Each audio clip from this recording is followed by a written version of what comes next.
Welcome everyone to our webinar on launching a career in artificial intelligence. My name is Dr. Jennifer Bongora with Nexford University, and I'm so happy that you're joining us. We are going to give it another moment or so for the room to fill up. If you'd like to let us know in the chat where you're joining from, and maybe something that you're looking forward to this weekend. If you'd like to share with us in the chat, we can get to know each other. Really happy that you have decided to make the time and be with us here today. We have a really exciting panel that's going to be coming on in a bit.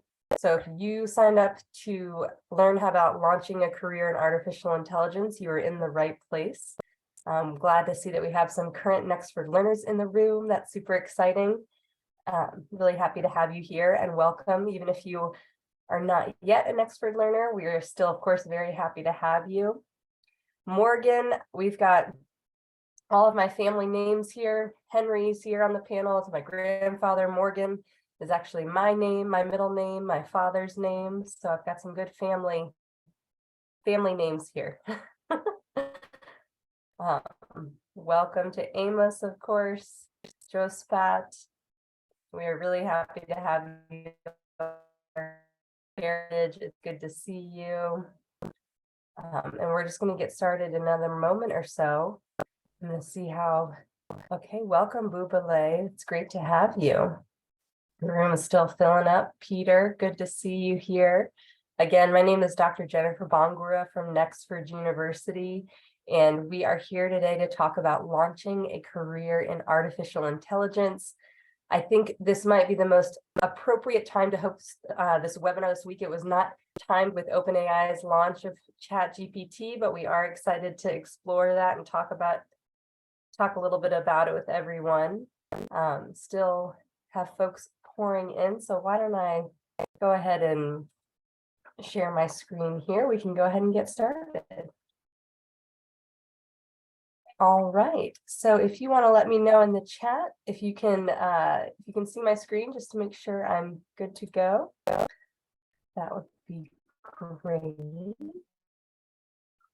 Good. All right, thank you. So welcome. As you can see here, we are going to be talking about launching a career in artificial intelligence. Like I said, my name is Dr. Jennifer Bongora, and I'm Nexford University's Director of Career Innovation.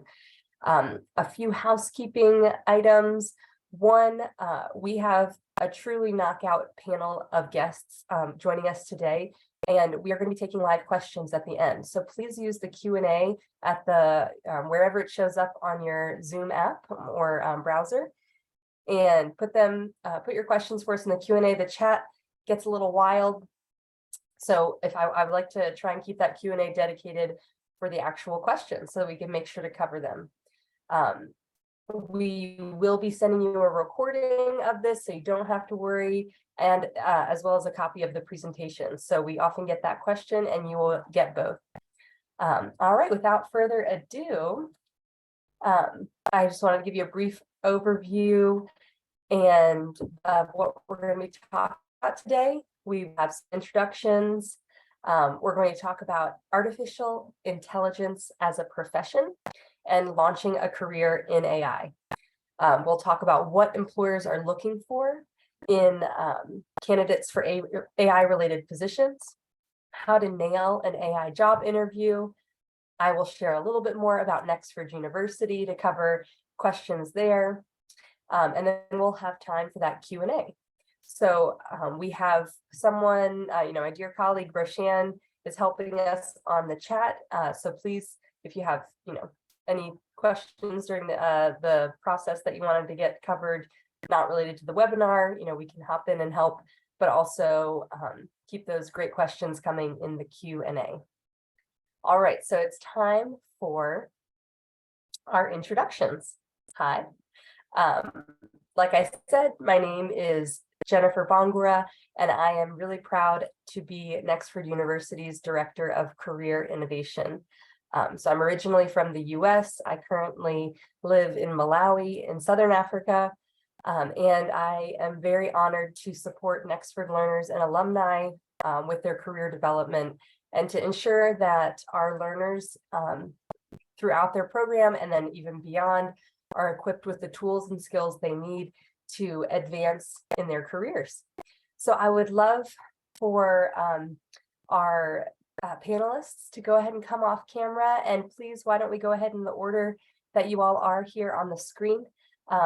Amos, Henry, and Supreme, if you can go ahead and say who you are, what it is you're currently up to, either career, education-wise, and maybe if you have one fun fact about you that you'd like to share, you could share that. So Amos, do you want to take it away?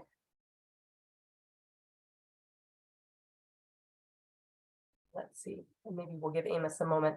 Henry, are you on deck? Yes, let me know if my mic is working. Cool. My name is Henry Onyango. I am a software engineer from Kenya. I am currently working for Microsoft. However, I think it's important to put forward a disclaimer that I'm here today on my own personal capacity, and that those opinions that I'll share are my personal opinions and not that of Microsoft. However, beyond that, fun fact, I guess I'm your typical nerd. So I like watching animes and playing video games.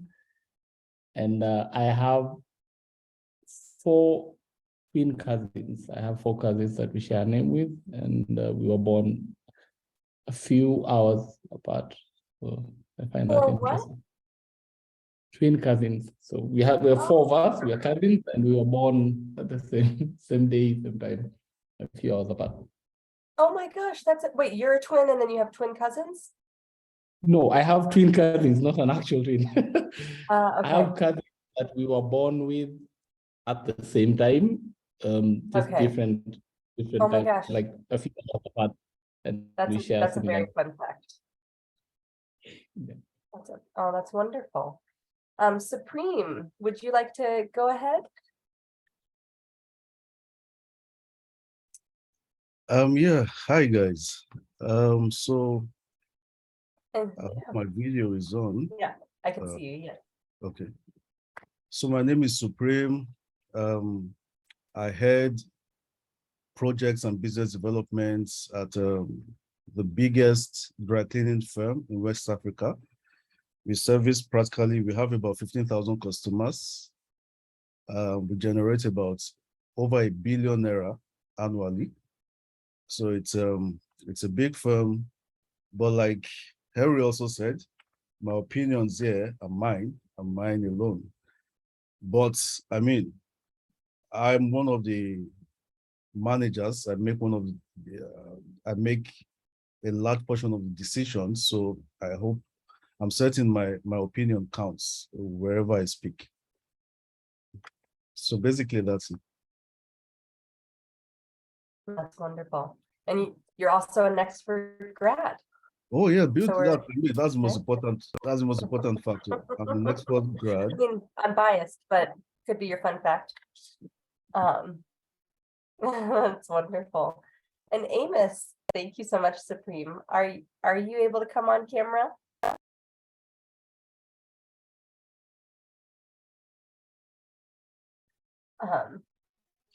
All right, let's see here. So oh yes, you are. Yeah, sorry, I struggled a bit with my audio. Hi, Dr. Jennifer, can you hear me? I can hear you, it's great. Oh, okay. Thank you. All right. Thank you so much for the opportunity. I think I missed the instructions on the introduction, but I think I can borrow from what Henry has said. My name is Amos. I'm a technical recruiter for a blockchain technology company called Nethermind.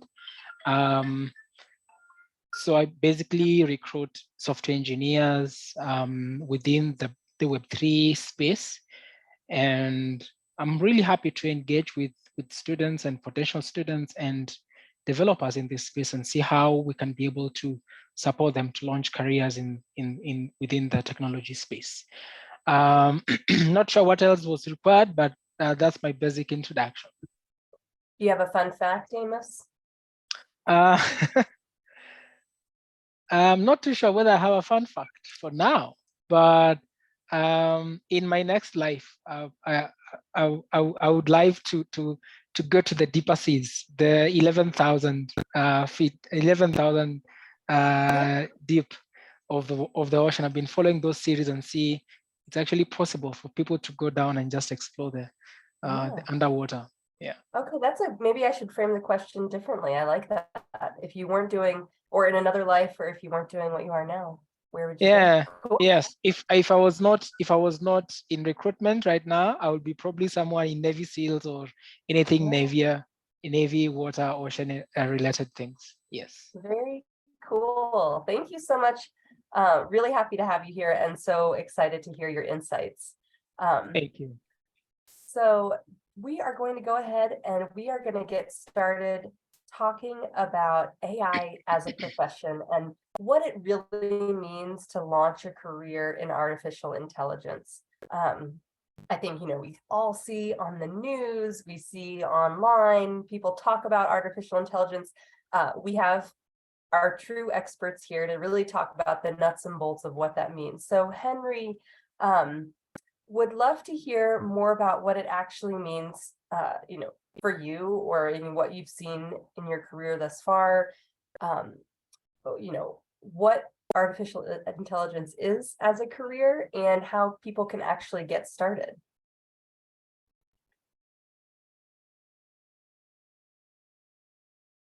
Yeah, so I suppose one of the first questions is like, how did you get your, start in artificial intelligence? Hello, am I audible? I have to confirm all the time because you are breaking there for a bit. Good. I guess my introduction, or when I first heard or learned about AI, I would say it would have to be when I was in school. I took electronics engineering. There's a whole unit centered around AI and machine learning. A lot of it at the time was a black box. The beauty of it, though, is that chatbots were just starting to get a lot interesting and mainstream.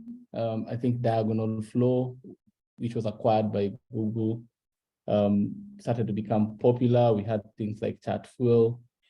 And so the whole fascination with, albeit not being able to understand how it worked clearly, but the whole fascination with chatbots, combine that with what we were learning in class, sort of threw me deeper to try and get a bit of an understanding around how natural language processing works, and how AI in general and machine learning works. And then coincidentally, a friend of mine also started working on a startup. It's called Dr. Elsa, which is a health platform that depends on AI. So it's almost like serendipity. When I started to get an interest in machine learning and AI, it's almost like most of the things that were happening around me started to be centered around AI. Then the interest died down, and I say died down. There's a period like a few years ago, 3-4 years ago, that AI was as hot as NFTs a few years back now. And then it died down and OpenAI came up and then the interest sort of sprung back up. So I guess that's where we are, the realization now that I think it's becoming a lot more mature and we're seeing the field grow even more and become more mainstream. So it's quite exciting what the future holds for it. So what do you think are some of the key skills and knowledge areas that are important for success in artificial intelligence?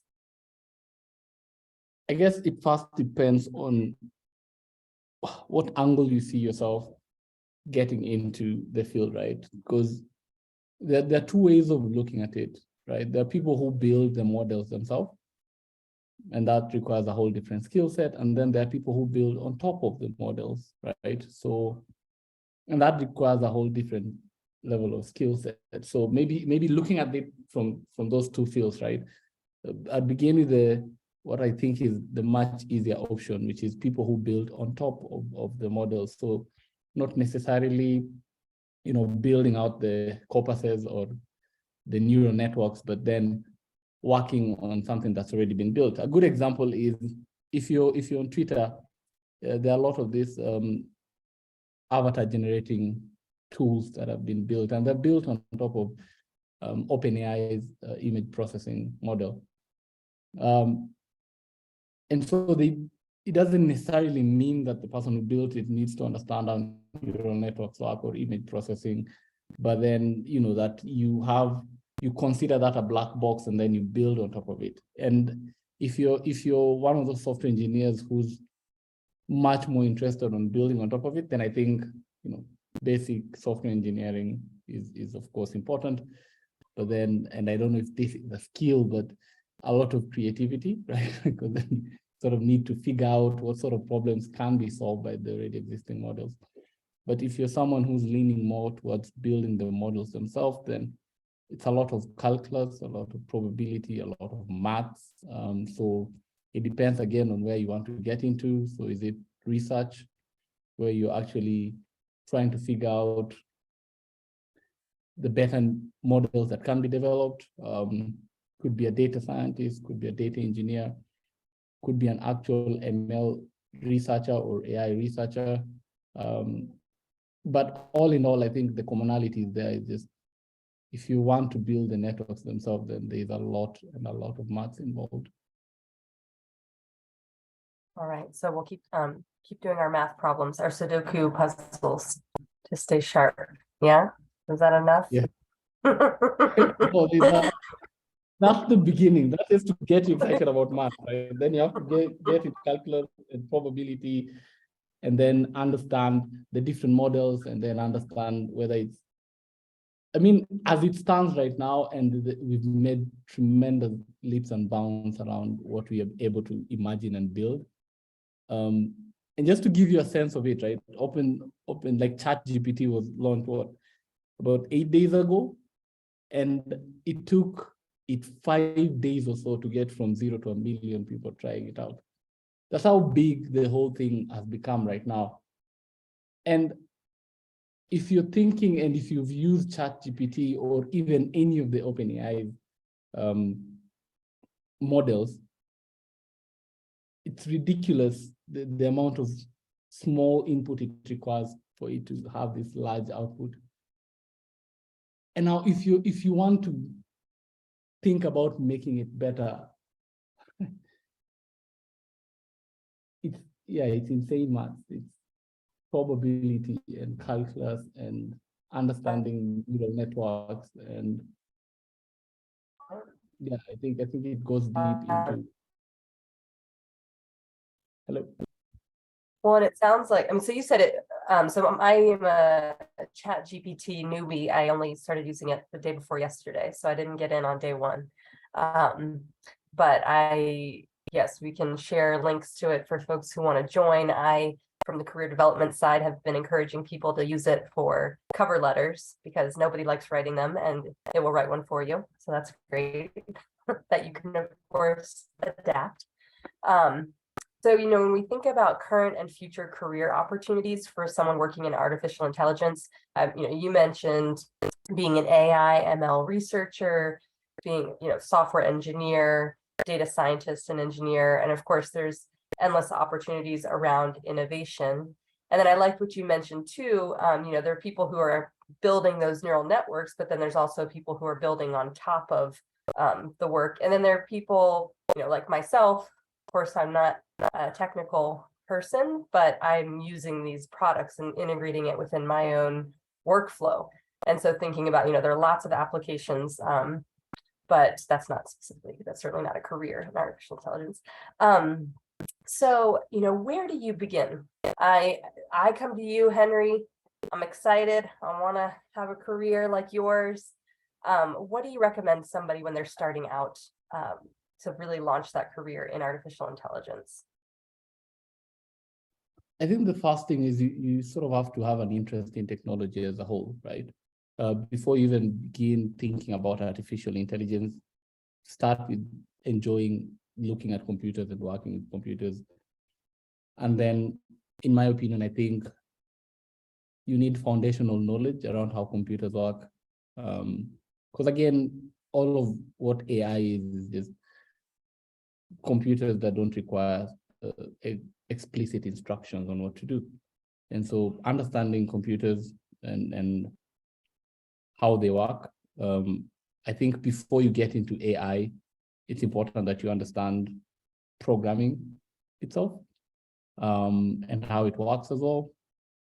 And then start diving a bit deeper into the calculus that has to do with programming and the math that has to do with AI, then move into understanding the models.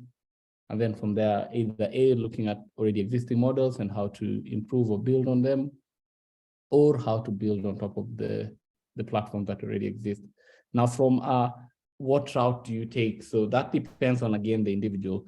The easiest route, in my opinion, is, getting a CS degree, and then as you proceed on with that formal education, sort of narrowing in on on artificial intelligence and machine learning. And you could do a master's in AI itself and proceed on to do a PhD if you want to. Then there's the other route, which, again, depending on who you are, could be the most preferable one, which is teaching yourself. But that requires a lot of patience, dedication, and determination for you to see it through, right?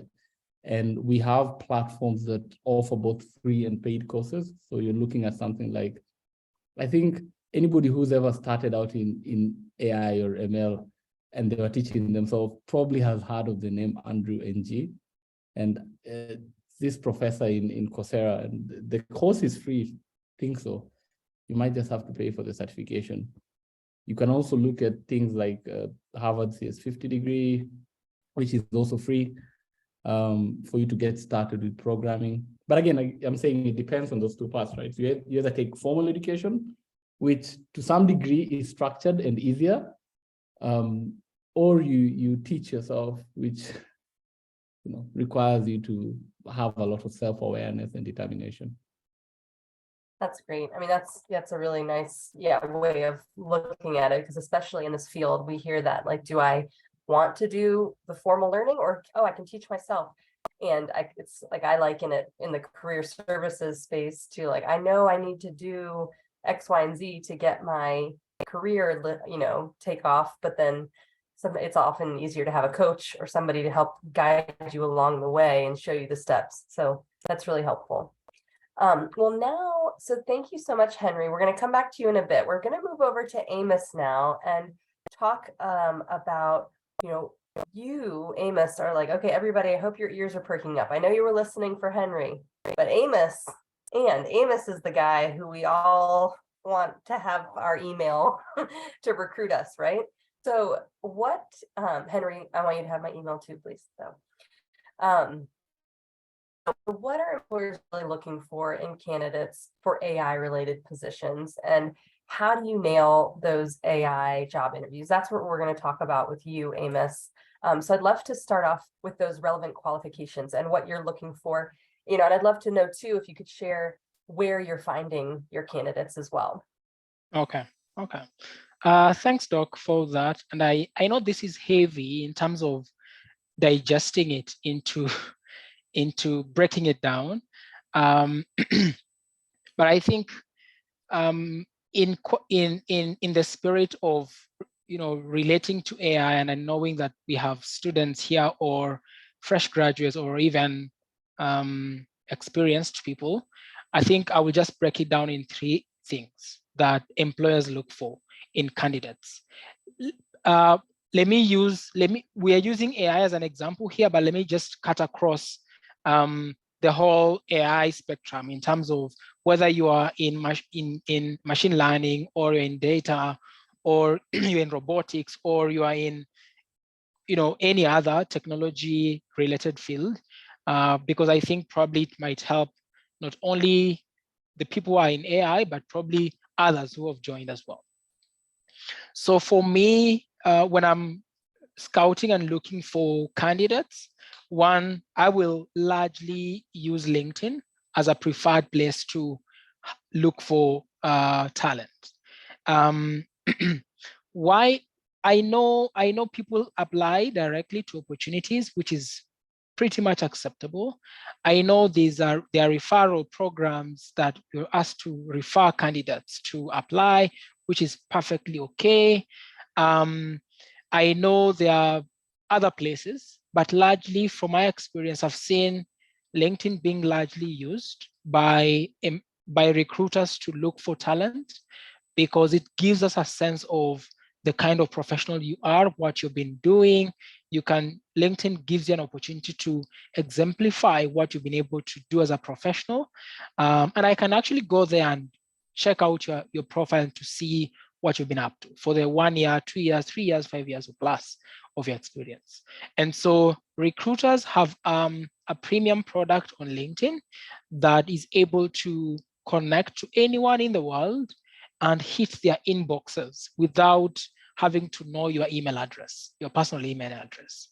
And because of that functionality, then I am able to know anyone, to reach out to anyone in the world, depending on how I use what you call the Boolean strings to basically get to know you. So if I'm looking from a big data engineer or a machine learning engineer, for example, there are certain things that I will just input and it gives me. So my first recommendation is that probably for anyone listening here, your LinkedIn profile becomes a very good tool. And I know Dr. here might, being in the career services, is well able, plus her team, to guide anyone in that space. So that's the number one. But in terms of what we're looking for, 3 things come to mind. Number one is we are looking for people with the relevant qualifications.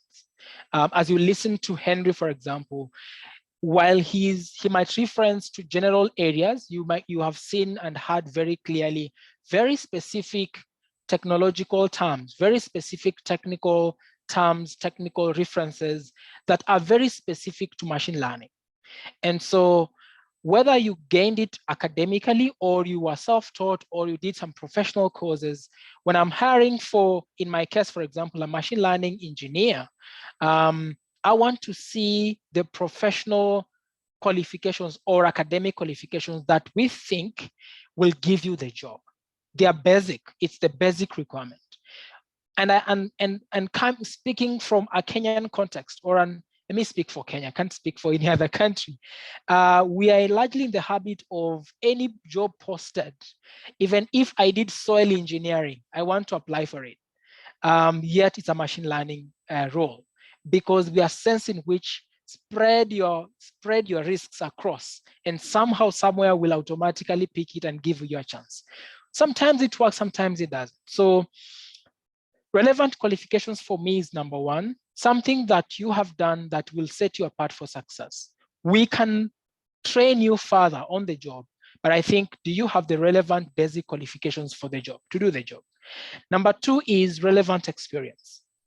And I'm speaking about basic experiences from internships, from independent projects that you've done, from full-time employment that you've done, from university projects that you've done, just to see whether, for example, for developers, have you developed something? Have you tested it? Have you deployed a function? So that as a recruiter, I'm able to say, okay, I am looking for an entry level, but show me a project that you have actually worked on. What was your specific role? What problem were you solving? What challenges did you get? What lessons did you learn? And so on and so forth. So that as a recruiter, I'm able to see, even if you're not senior or you're not very senior, I can see from a technical standpoint that you have the relevant experiences, that if you're given the right platform and the right environment, you can actually succeed. And that takes me to my 3rd point, what we call the SKAs, the skills, knowledge, and abilities relevant for the job, or for AI in this case. And so every good employer will be looking for, do you have the right skills that will help you progress from where we found you? So assuming I'm hiring a junior AI person, with the level that you are in, do you have the right non-technical skills to be able to move your career to the next step. So that with your, and I can break down that down again. If I'm looking for a good candidate, probably I'll be keen on someone who can communicate better, someone who can give and receive feedback, someone who has growth mindset, someone who is able to learn and reflectively learn from their mistakes or learn from their achievements, so that with the skills, with the knowledge you have and the abilities you have, you can then be coached to become a better version of yourselves in 3 months, in 6 months, in a year. We call that in recruitment hiring for potential. And so there are certain people that we will hire because they are junior, yes, but they have demonstrated a high level of potential that if I take them to Dr. Jennifer, for example, I know because of their learning abilities, they're able to grow pretty fast and they can be, be successful. So in terms of what employers are looking for, 3 things should always come to mind: the relevant qualifications for you to do the job, the relevant work experience, either gained from internship or attachment or full-time job or class projects or independent projects or freelancing work that you've done that you can put together and say, hey, Amos, this is the work that I have been able to do. And I can demonstrate it from, and I know AI has a lot of building, has a lot of testing, has a lot of deployment, has a lot of reiterating with the users, has a lot of testing things out. So if you're able to demonstrate that to me at whatever level, whether it was experiences or it was independent projects or it was classroom work, whatever it is, if you're able to demonstrate that, I can pick that and say, hey, I think this is a good potential. But finally, the skills, knowledge, and abilities which are largely potential. What non-technical abilities are you demonstrating to me that makes me feel that you are a good person? You can be successful in this role. And I'll be looking at ability to communicate, ability to collaborate, ability to work with teams, ability to take feedback positively and turn things around, ability to grow, what we call growth mindset. So I think those for me are key.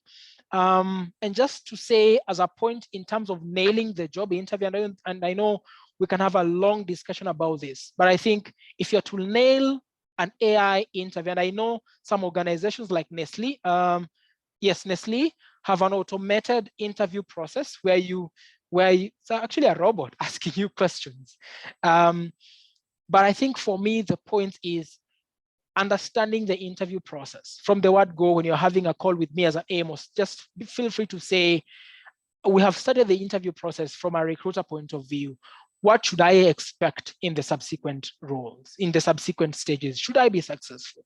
So that I am able to prepare well in advance. Other recruiters will tell you, others won't tell you, but it doesn't really harm to say, for the sake of my mental preparation, what should I expect in this process? Secondly, if I'm to ace an interview in AI, in terms of number 2, technical abilities, find out what technical skills would they require to assess. And I think you're better placed as an AI person, you're better placed to know what are they. And Henry is here to really help us to see what are those technical aspects. So get your technical aspect together. If it's a programming language, if it's a technology that you need to learn, get that correct. But secondly, the non-technical elements, which I've just talked about, and find the relevant scenarios. And we can talk about it later because of the time now. So what are the non-technical elements? What are the scenarios? What are the different scenarios do recruiters probably want to ask?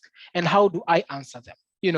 And we can talk about that in another session. Let me not say it here, but just how do I answer scenario-based questions around leadership, around difficult scenarios, around stakeholders, and so on and so forth. But finally, for me, giving and receiving feedback.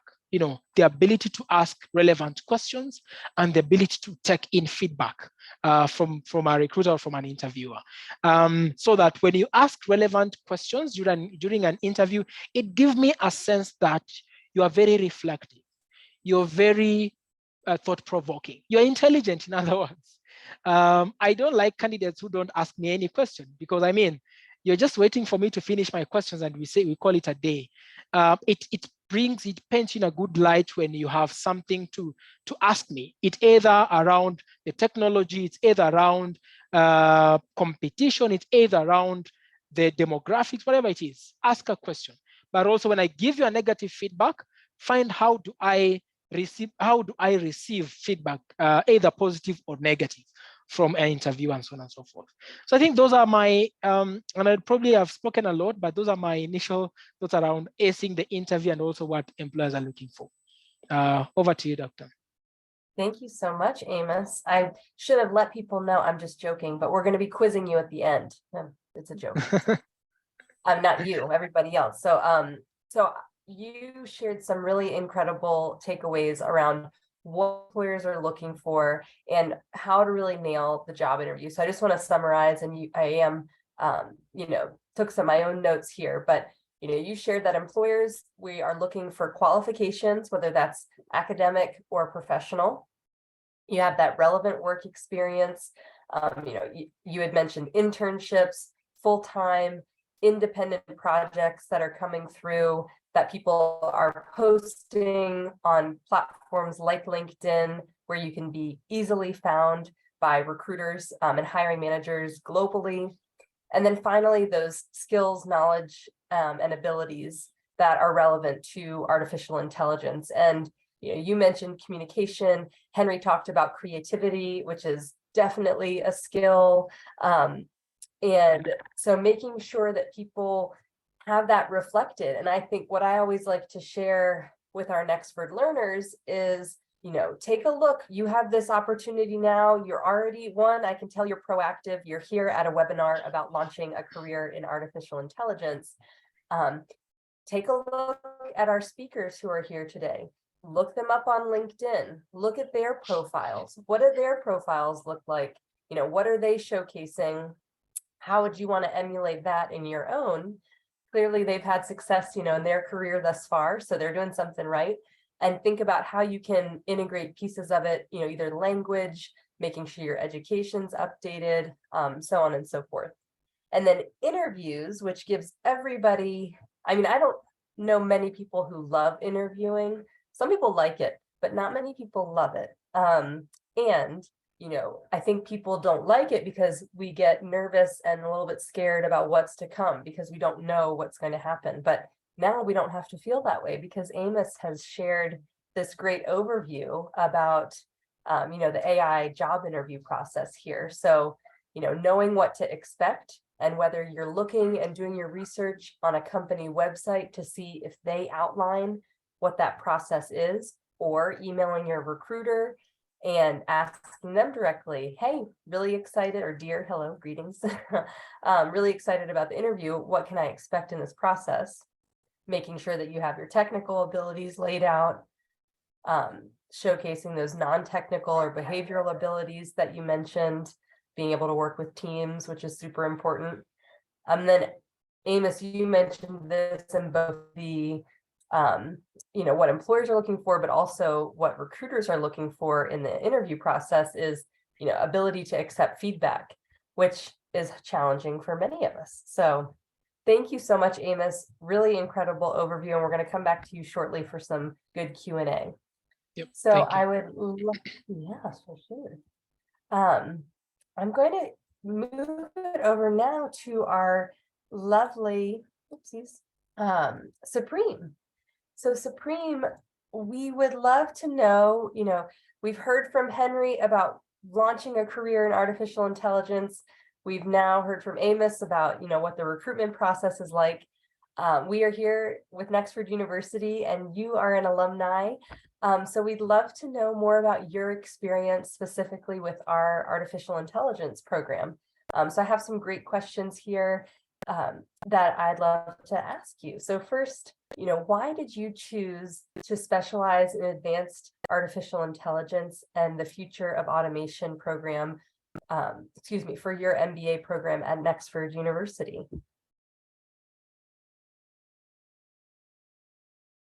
Oh, and you're muted. I'm sorry, Supreme. Can you hear me now? Sorry, I was muted. No problem. Thanks a lot, Doctor. So, first of all, I would say, so I have a cousin I have a cousin, we're very close. For the past 3 years, he has always tried to nudge me towards IT general. He's a specialist in cybersecurity. He's had over 15 years experience. So he's always nudged me towards that direction. One issue I always had was actually going into that direction, because like when Harry was speaking earlier on, I'm happy I'm done with my schooling. If not, I'll probably run away, because the technical requirements Harry listed, they are quite over the roof. But the truth is, basically, I would say I met someone who studied at Nexford, who did an MBA. I wanted to do my MBA at that period, but I wanted something unique, something that would nudge me in that direction of artificial intelligence, especially. I mean, we all know artificial intelligence right now is everything. So speaking of Chat GPT, I mentioned earlier that for the first time, I posted on my LinkedIn. I'm a good writer. I'm someone who, if I write for you, if you need something, if I write, you will be extremely impressed. But then I used Chat GPT to post on my LinkedIn, and what came out was impressive. It's like it was reading my mind, knew what I wanted to say. It came out exactly how it was. Now, I'm not a technical person, but what Nexford taught me, one major thing I learned in Nexford was how to deploy AI in every field. Speaking of AI, we tend to overanalyze it and think, oh, you need to understand Python, you need to understand this. Without this, you can't go into it. But the truth is, in as much as the first step in Python is in artificial intelligence is, I mean, the technical part, the most important part comes when you want to deploy, when you want to use it. Now, that is what I learned in Nexford. That was where the fear of AI left me the very moment I started my education at Nexford. I'll give an example. So where I work, we have over 15,000 customers. We have, on a daily basis, we have about 2,000 customers walk in and out. We have about 10 stores. Unfortunately, whenever you walk into any store, you need to log in, you need to register like you're a new customer. So even if you've been registered with store A, you go to store B, you need to register all over again. Now, I mean, during my studies at Nexford, I can't remember the name of the course now, but that course made me understand that we were actually we were backwards. I was able to drive the organization towards the cloud technology. So right now, once you go into one store, once your details are logged in, it's logged in across board. That has saved documentation process, that saved paper, it has saved time for cost that you use in attending to customers, the turnaround time. In short, I'll tell you that one act, I was speaking with Roshan some time ago, that one act increased my salary by a very large extent, because it wasn't something anybody was thinking about. So back to Nexford, and one thing also I learned is AI encompasses everything. A calculator is an AI. The chat box we just spoke about is an AI. When you build a robot, it's an AI. Tesla is AI, obviously. Now, how you implement, which AI you choose to use, which one will benefit you at the moment, which one you're interested in to achieve whatever you want to achieve, is now left to you. And I mean, my wife presently is also interested in Nexford, basically because of how far or a lot that I've achieved through Nexford. Sometimes in April, I got a contract job with a UK firm. And I'll tell you that basically what I learned in Nexford is why I got that job. And yeah, so that's it. That's amazing, Supreme. Thank you so much for sharing those examples. It sounds like, that I love hearing the creativity and like really thinking the way that our coursework, what's really important to us is taking problems, integrating it within the curriculum and having you apply it directly into your career, because many of our learners are working while they're studying. And we don't want you to wait until the end to actually like apply it to your career. And clearly you have taken that on. So it's really interesting to hear that specific example of how, you were prompted to think outside of the box, be creative, and actually solve a problem that other people weren't even seeing yet. So thank you for sharing that. So it sounds like, it's had a big impact on your career. Yeah, do you have advice for somebody who's looking to launch their career in artificial intelligence? So I'll just say, like Henry mentioned earlier, you need to have an interest in it. You must have a purpose. Something must drive you towards it. Now, you having the drive is different from getting the knowledge or where to get the knowledge. I'm a firm believer of when something works out, I try to tell as many people as possible. If it doesn't work out, I'll also tell as many people as possible. So basically, I would say after the drive, get somewhere you can acquire that knowledge from.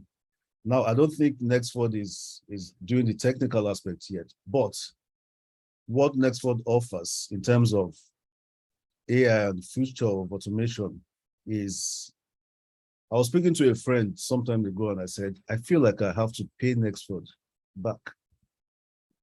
Instead of, and I'm supposed to pay them that what I learned within the space of 12 months, I can't quantify it. I really don't know how to put it, because I know how far, I know where I was when I started, and I know where I am right now. It would have practically taken me nothing less than, say, 6 years to have come this far. So right now it's a case of, I get offers from everywhere. And then the MBA thing itself, the MBA itself is an icing on the cake. It's there, and then you now having that specialization in automation is everything. So right now I can tell you something that I would walk into any organization, I would step into your workspace, and I would always see something I can automate. There's always something, even if you have automated it, I would look for a way to break down the process, reduce the process, give you a better turnaround time that you would, and one thing about turnaround time is, whether you like it or not, it tends to increase revenue. There's no way you see. There's no way you can break down. You would always increase revenue once you are able to achieve a good turnaround time. So I'm not a staff of Nexford, but I'll tell you, you want to start your career, have the drive, and jump to Nexford immediately. And one thing about Nexford, I hope I'm correct, I know you have a BSc that has to do with artificial intelligence too. So anybody, you can join at whatever level, not just the MBA. It's the learning process is awesome. You have the professors, their response time is fantastic. You send a message.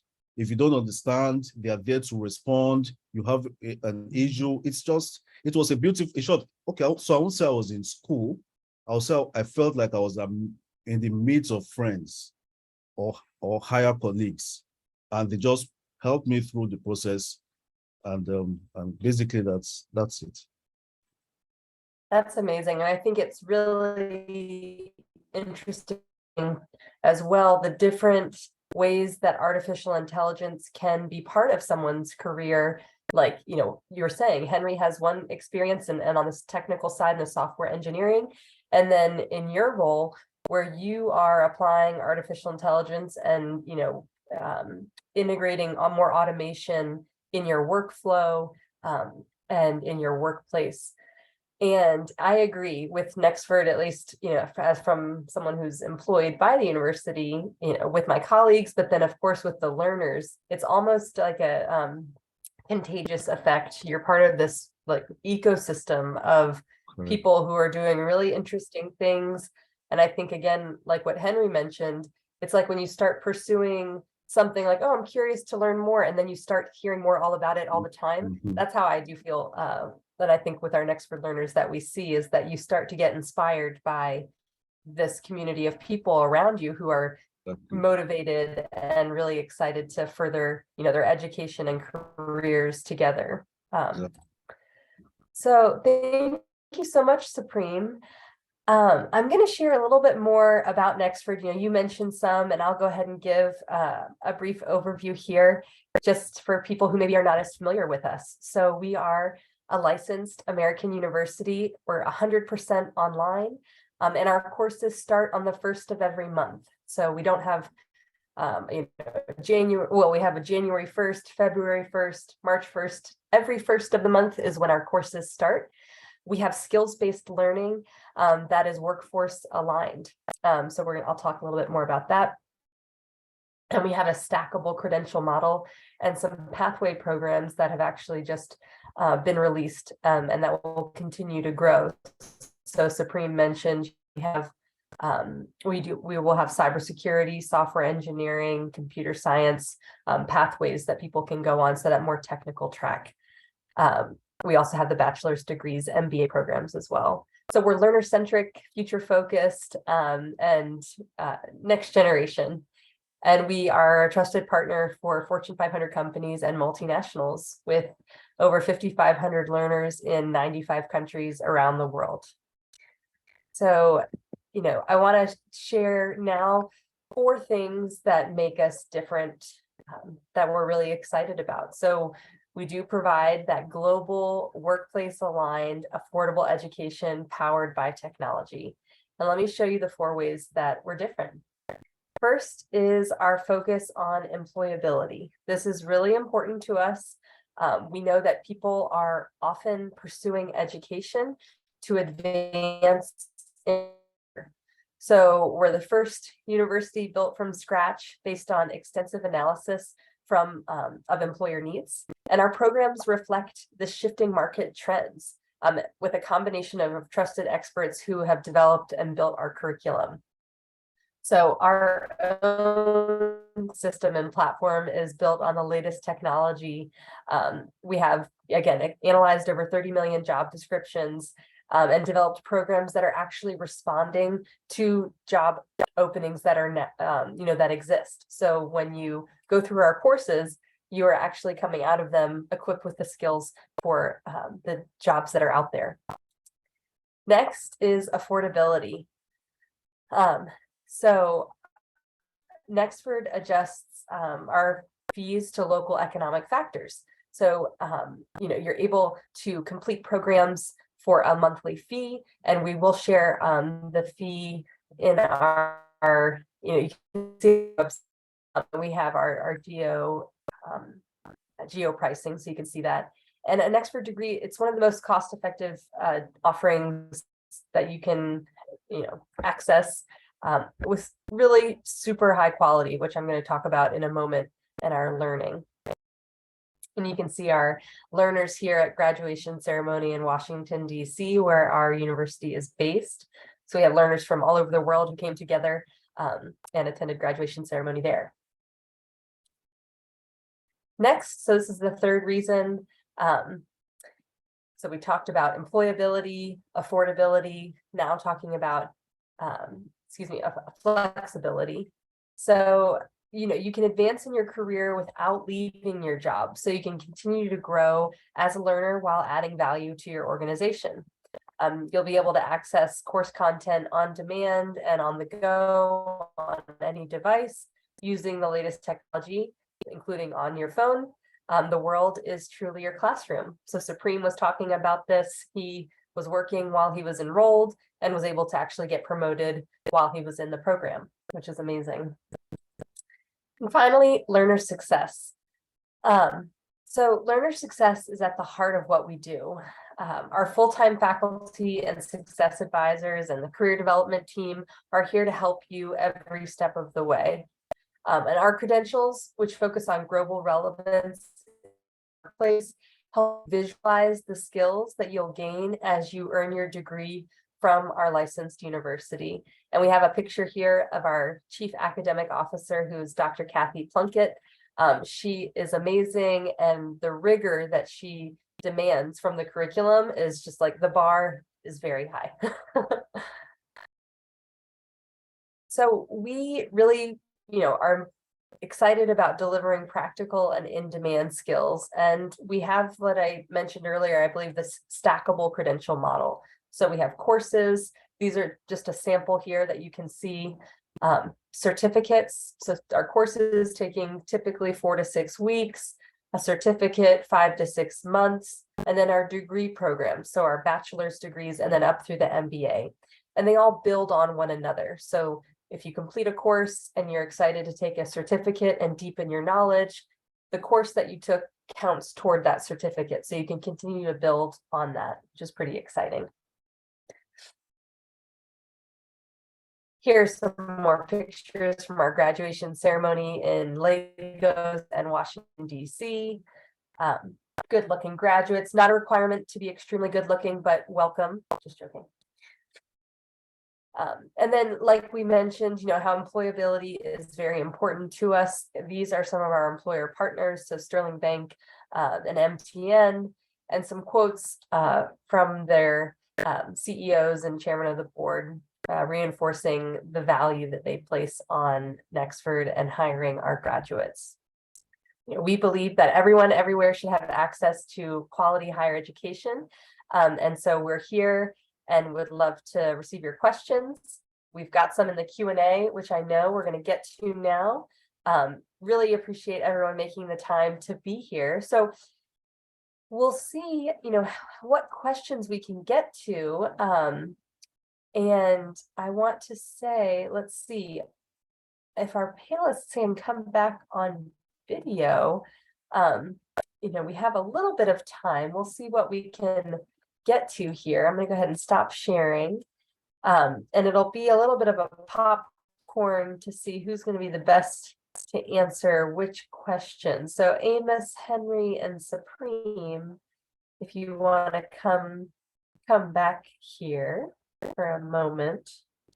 We've got some hard questions, so I hope y'all have been you're ready. Let's see. Let's see what we have. Ooh, I don't know. We're gonna I don't know. Let's see who can take this one. So if someone wants to can explain the differences and similarities around business intelligence, analytics, AI, robotics, and robotics. The challenging one. I think there are lots of different fields, it sounds like. So it might be.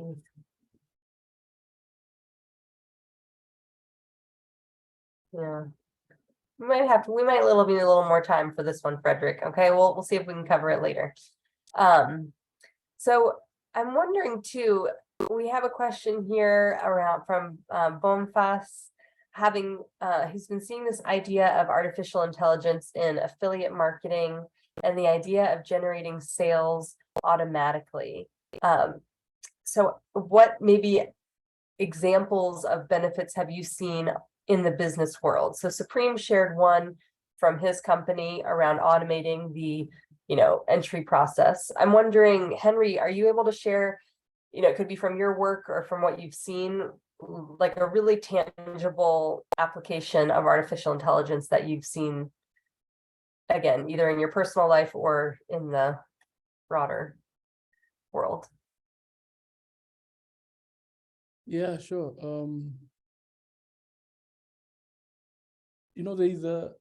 There's someone interesting in technology. He built this phone called the Nothing phone. And he said the best technology is that which you don't see, right? So that the better the technology, it integrates with your life so seamlessly that you almost don't think it's there.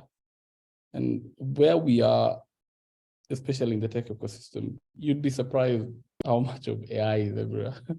You just never notice it, right? So when you do that Bing search, making sure that, you know, it gets to give you the best recommendation.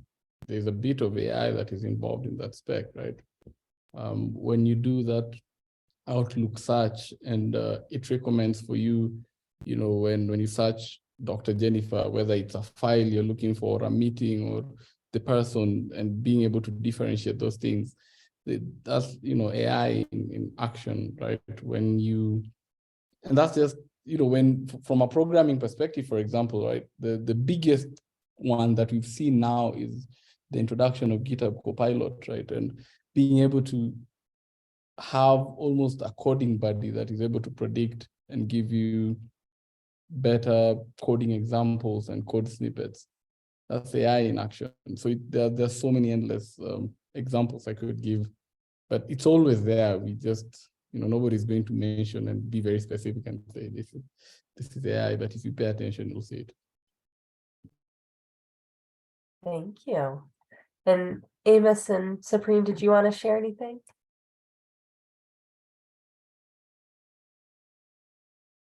Yeah. I like, yeah, go ahead, Supreme. Yeah, like you mentioned, I already shared. So except I just want to give another example. So not to blow my horn, I have automated practically all the processes of all departments in my organization. So for example, the HR departments now, usually we used to fill what we call the leave forms. So you're going on leave, you need to sign, you give your supervisor gives the manager before he gets the final approval. Now we have an HRS system. All you need to do is input it on your phone. Everybody gets an alert. They either accept or decline. So right now, within 5 minutes, you can get an approval, something that would have taken you probably two weeks. I mean, if you don't have a manager in the office, it takes 2-3 weeks sometimes. So those are several examples. I just want to, I saw Jules I saw his question, his or her question. And so he's asking, sorry, the question, I'm trying to look for the question now. I think it went here. It goes, I have some experience in AI, data labeling and annotations field. It moved to the answered, I guess.